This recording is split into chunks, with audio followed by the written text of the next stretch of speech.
Baiklah, Assalamualaikum warahmatullahi wabarakatuh. Hari ini saya akan buat ulasan perlawanan antara JDT versus Negeri Sembilan dalam suku akhir pertama Piala Malaysia, yang mana JDT menang 3-0 hasil jaringan dari Arif Aiman dan 2 dari Beksen.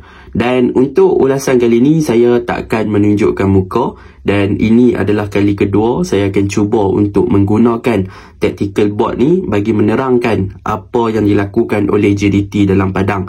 Dan saya mengharapkan feedback ataupun komen dari tuan-tuan dan puan-puan, abang-abang, adik kakak dan juga semuanya lah yang melihat video saya untuk mengkomen tentang penambahbaikan yang perlu saya lakukan atau saya perlu kembali kepada video ulasan saya seperti sedia kala yang menampakkan muka lah. Jadi kalau anda bersetuju untuk gunakan tactical board ni, komen di bawah. Kalau anda nak muka saya kembali dalam video, komen dekat bawah. So baiklah, seperti yang tertera dalam tactical board ni, kita akan lihat ini adalah tactical yang diletakkan ataupun formation yang diletakkan oleh Tano Solari dalam atas kertas, iaitu JDT akan lebih kepada pembinaan 4-3-3, iaitu dengan back 4, 3 midfield dan juga 3 striker lah, yang mana strike force ni adalah Heberty, Beksen dan juga Arif Aiman, Yuan Muniz, Afiq Fazail dan juga Hong Wan, Oscar Aribas, Feroz, Jordi Amat dan juga Matt Davis. Tetapi itu semua adalah dalam kertas sahaja. Tetapi jika kita lihat di atas dasar ataupun di dalam padang, semuanya dah berubah. Jadi perkara pertama yang saya nak jelaskan kepada para penyokong JDT dan juga peminat bola sepak Malaysia adalah bagaimana ketika JDT memulakan build up dari bahagian bawah dengan penggunaan daripada Jordi Amat ataupun Feroz Baharudin. Sekiranya kita lihat apa yang berubah dalam formation ataupun attacking shape ketika pasukan JDT menyerang adalah mereka akan berubah the whole structure ataupun keseluruhan 4-3-3 ni akan berubah. Bermaksud 4-3-3 di atas kertas tadi adalah fleksibel dan boleh untuk diserapkan oleh pasukan JDT untuk mengubah kepada formation mereka ketika mereka menyerang. Jadi apa yang berlaku dalam fasa build up yang kita dapat lihat ketika pasukan JDT menyerang? Yang pertama adalah bagaimana mereka akan meletakkan Oscar Aribas untuk bermain advance di bahagian tinggi untuk cover up bahagian wide area. Heberty yang bertindak di atas kertas sebagai winger kiri akan masuk lebih ke dalam ataupun more to central area dan push Beksen untuk stay dekat atas lah. Dan dekat sini kita akan nampak beberapa kebanyakannya di bahagian tengah pasukan JDT akan overload dengan numbers of player lah, iaitu Hong Wan akan bertindak sebagai pivot bergandingan dengan Afiq Fazail dan Yuan Muniz akan bertindak dengan Heberty di bahagian lebih ofensif di kawasan pihak lawan. Dan di bahagian pertahanan, apa yang berlaku adalah Feroz Baharudin akan cover di bahagian kiri, Jordi Amat akan stay di bahagian bawah ataupun di bahagian centre back di bahagian tengah, dan Matt Davis akan inverted masuk ke kawasan ni untuk membentuk bahagian back 3 lah. Jadi kita boleh nampak sekiranya JDT menggunakan ataupun progress the ball daripada bahagian bawah, perkara-perkara ini akan mengubah kepada shape yang lebih kurang macam ni lah, yang membolehkan untuk JDT exploit dan menyerang pasukan lawan dengan pembentukan shape jadi macam ni.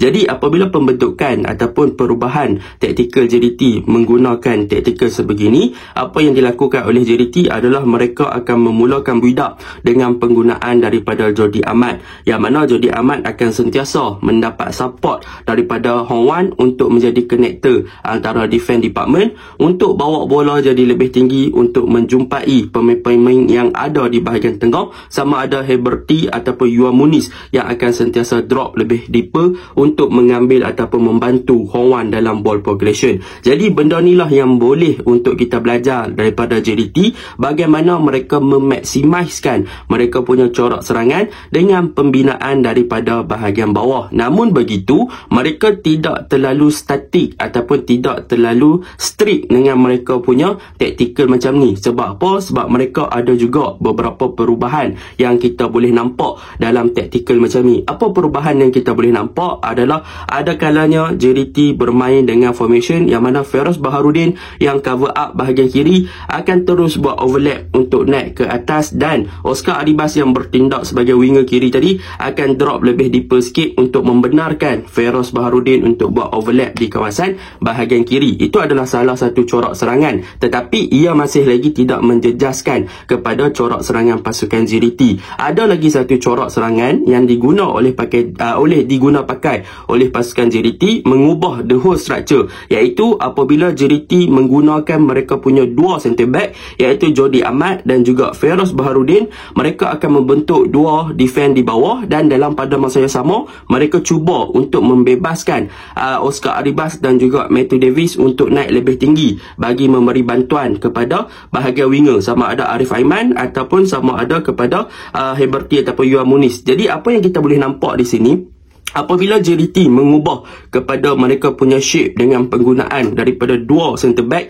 adalah Hong Wan akan sentiasa drop untuk berada lebih deeper di kawasan JDT sendiri untuk membantu kepada pergerakan daripada Jordi Amat dan juga Feros Baharudin dalam fasa build-up daripada bahagian bawah. Dan dalam pada masa yang sama, Hong Wan dia takkan naik lebih tinggi pun. Hong Wan akan stay in deeper dan memberi ruang kepada Jordi Amat untuk naik sampai ke kawasan tengah. Sebab apa? Sebab Jordi Amat adalah seorang player yang versatile dan juga membantu dari fasa build-up untuk membuat hantaran-hantaran jauh. Jadi kita boleh nampak dalam fasa pembinaan back two, iaitu Jordi Amat dan juga Feros, Hong Wan akan drop lebih deeper, memberi ruang kepada Jordi Amat untuk naik lebih ke atas dan untuk membuat hantaran-hantaran jauh ke dalam di box pasukan Negeri Sembilan. Jadi kita boleh nampak ada beberapa hantaran yang dilakukan oleh Jordi Amat, berjaya untuk menjumpai Arif Aiman, berjaya untuk menjumpai Bekson, yang membolehkan kepada gerakan serangan yang lebih better. Jadi kita boleh nampaklah perkara itu apabila strategi yang digunakan oleh JDT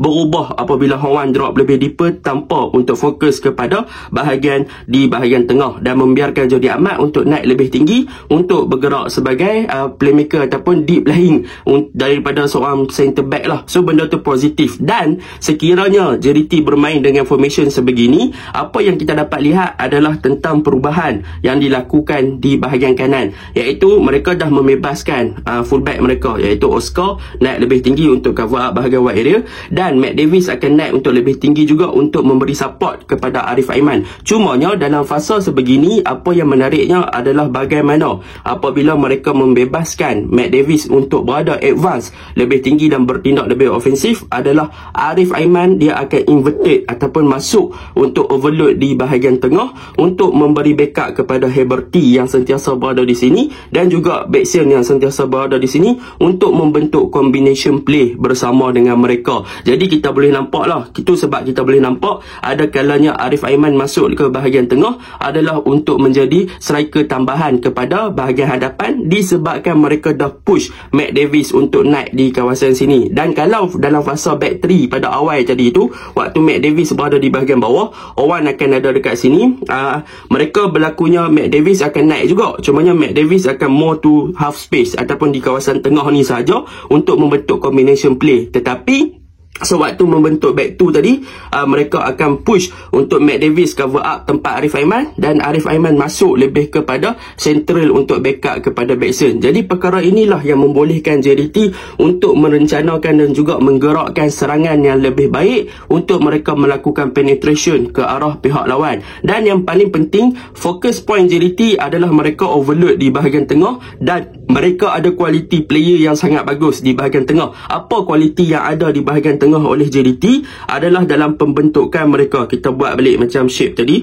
shape yang selalu JDT main, iaitu back 3, Matt Davis duduk kat bawah, Feros duduk kat kiri dan Jordi Amat duduk kat sini.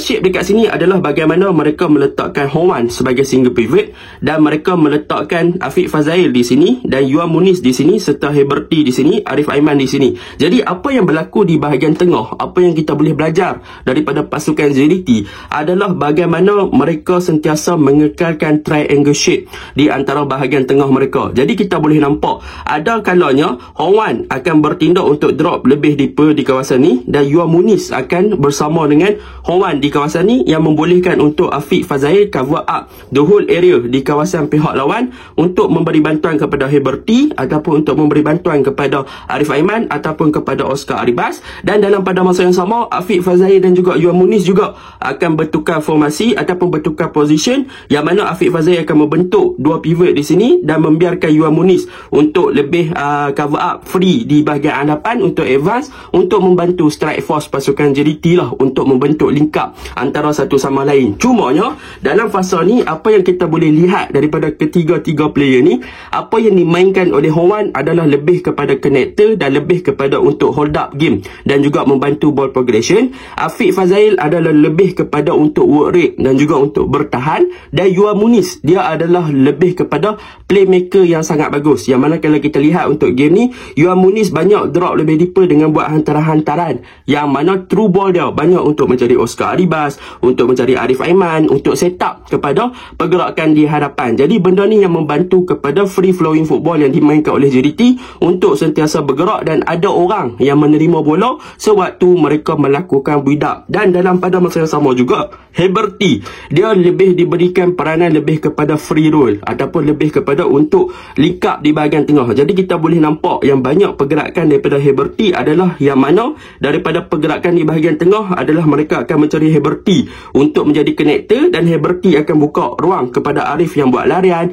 ataupun membuka ruang kepada Backson. Jadi combination play mereka terbentuk di kawasan berhampiran dengan D-box. Jadi benda ni lah yang membolehkan JDT untuk menyerang dengan sangat baik ketika first half. Tetapi bila mana masuk second half, berlakunya pertukaran, iaitu Heberty dikeluarkan, Arif Aiman dikeluarkan, Syahmi Safari dan juga Kunimoto dibawa masuk. Kita boleh nampak yang perubahan corak permainan JDT masih lagi dalam struktur yang sama, cumanya daripada segi influence, daripada segi gerakan-gerakan yang dilakukan, boleh dikatakan agak kurang positif ataupun kurangnya orang kata apa, progression ball yang bagus di kawasan tengah lah. Jadi kita boleh nampak perkara tu. Dan untuk game ni, kita sebenarnya boleh katakan Backson boleh dikatakan di tahap yang bawah below par. Walaupun dia skor 2 gol, tetapi Backson banyak buat larian-larian yang mana boleh dikatakan mendapat peluang yang baik untuk dia skor, tetapi dia gagal untuk skor. Jadi Backson untuk game ni dia kurang klinikal, ditambah pula dengan kecemerlangan daripada Fidut, iaitu goalkeeper Negeri Sembilan yang bertindak cemerlang lah. Jadi benda ni JDT perlu improve bagaimana mereka nak memastikan yang Backson di tahap yang minima. Untuk Arif Aiman game ni, walaupun dia tidaklah terlalu bergerak dengan bagus, tetapi bila dia masuk ke bahagian tengah, that is a dangerous position yang dia ada. Dia boleh untuk turn dan buat shooting daripada angle yang kosong, yang mana kita boleh nampak lah tadi bagaimana Arif Aiman menjaringkan gol daripada sudut yang tak ada. Dia berjaya untuk skor dengan satu shooting yang bagus, dan so benda tu positif lah untuk JDT. Overall bagi saya, pemain yang dibawa masuk seperti Syamil Kuti Abah, Syahmi Safari, Kunimoto, mereka mampu memberi something yang bagus lah kepada bahagian pertahanan dan juga attacking JDT. Jadi itu adalah ketika JDT build up. Tetapi kalau kita tahu, semalam Negeri Sembilan juga bermain dengan baik. Mereka bermain dengan shape yang bagus dan juga menggunakan counter attack dan juga menyerang dengan bagus jugalah. Cumanya ketika pasukan JDT diserang, apa yang JDT lakukan adalah mereka punya recovery dari segi transition, iaitu dari mereka punya shape ketika menyerang, bentuk ketika menyerang, transisi ketika menyerang ke bertahan adalah sangat positif. Yang mana kalau kita tahu, mereka akan membentuk mereka punya defending dengan back five, iaitu Feroz dan juga Jordi akan turun, Matt Davis akan turun, Hong Wan akan turun di bawah, dan Oscar Arribas akan turun untuk recovery. Jadi berlakunya back five di sini. Afiq Fazail akan drop lebih deeper, Yuan Muniz akan bagi bantuan kepada Afiq, Heberty dia akan stay kat sini, Arif Aiman dia akan turun juga, dan tinggalkan Backson dengan Heberty sahaja di depan. So benda ni yang menyebabkan defending shape pasukan JDT jadi lebih better sewaktu mereka kena serang, dan mereka boleh bertahan dengan baik sebab mereka punya transisi tu bagus, daripada menyerang ke bertahan tu dah bagus. Jadi bila mereka dapat balik bola, mereka ubah balik formation mereka kepada serangan tadi. So benda ni lah yang membantu kepada JDT punya corak permainan. Harapnya boleh faham lah kan. Jadi ini untuk JDT. Dan lagi satu kebijaksanaan JDT yang boleh saya katakan adalah mereka memahami corak defend pasukan Negeri Sembilan. Mereka contohnya macam offside trap yang dilakukan oleh Negeri Sembilan untuk gol dari Backson kan. Mereka berjaya untuk keluar daripada offside trap ke suatu set pieces. That is a very interesting thing untuk kita bincangkan, sebab memang Philemon AI tak masuk grup WhatsApp kot. Dia tak lari ke depan kan, memberi ruang kepada 4 player JDT berada dalam kedudukan onside. So benda tu agak negatif lah untuk Negeri Sembilan. Jadi benda positif lah untuk JDT untuk saya cerita daripada segi tactical board. Dan untuk Negeri Sembilan, apa yang boleh saya katakan, Negeri Sembilan mereka bermain dengan formation yang mana mereka lebih kepada back five. Cumanya apabila kita berbicara tentang Negeri Sembilan, Negeri Sembilan banyak attack dengan penggunaan daripada wingback. Yang mana kalau kita tahu, ini adalah Gulon Nasrullah Hanif dan mereka punya Zainal Abidin. Dan mereka akan letak Philomen Ai dan juga Tommy Mawat. Jadi apabila corak serangan pasukan Negeri Sembilan, apa yang mereka lakukan? Kat sini Mahaliyah. Yang ni lah corak serangan Negeri Sembilan. Mereka seakan-akan ada shape macam ni, iaitu 3 center back dan wing back. Dan mereka akan serang dengan penggunaan daripada Philomen Ai dan juga daripada Tommy Mawat saja. Mereka serang kat belah ni ataupun Zamri Pin kan. Jadi mereka serang kat sini. Apabila mereka serang kat sini, mereka sampai kat sini, mereka cross. Yang ni lah yang dimainkan oleh pasukan Negeri Sembilan sepanjang game. Dan apabila mereka berjaya buat macam tu, mereka berjaya dapat juga set pieces kan. Jadi dalam situasi set pieces, boleh saya katakan apabila mereka dapat corner, dapat free kick, agak berbahaya lah untuk game ni. Memang Shihan boleh dikatakan agak bergerak jugalah kan. Jadi benda ni positif lah untuk Negeri Sembilan. Tapi mereka sebenarnya boleh buat outcome yang lebih bagus. Sebab apa? Mereka ada player seperti Hasbullah dan sebagainya di bahagian tengah, yang mana mereka ni boleh membantu bahagian tengah untuk bergerak. Jadi tak ada masalah untuk bermain back 3 sekiranya mereka boleh connect well dengan midfield. Tetapi mereka terlalu menumpukan serangan di bahagian wingback. Philomen Ai, Tommy Mawat. So bahagian tengah terlalu isolated, kosong, tak ada orang. So benda ni agak merugikan lah. Sepatutnya mereka boleh attack guna bahagian tengah juga, more to kreatif kan. Tapi waktu keluar Al-Jazari tu bagus lah kan. Dan dalam pada masa yang sama, mereka perlu tingkatkan defense lagi lah. Sebab defense untuk game ni agak kurang. Walaupun tak menjaringkan gol yang banyak oleh JDT, tak dibolosi banyak, tapi defense agak kurang. So overall bagi saya Negeri Sembilan bagus juga, tapi defending kena baiki lagi, terutamanya dalam set pieces lah. Nak buat offside trap tu, pastikanlah semua masuk grup WhatsApp. Rugi lah kan, rugi. Kalau tak bawa defisit 2-0 ya, tengok kena 3 sebab kesilapan dari diri sendiri. Jadi itu je lah ulasan saya kan. Saya memerlukan komen anda di bawah, bagaimana penjelasan saya ni membantu ke tak. Okey, Assalamualaikum.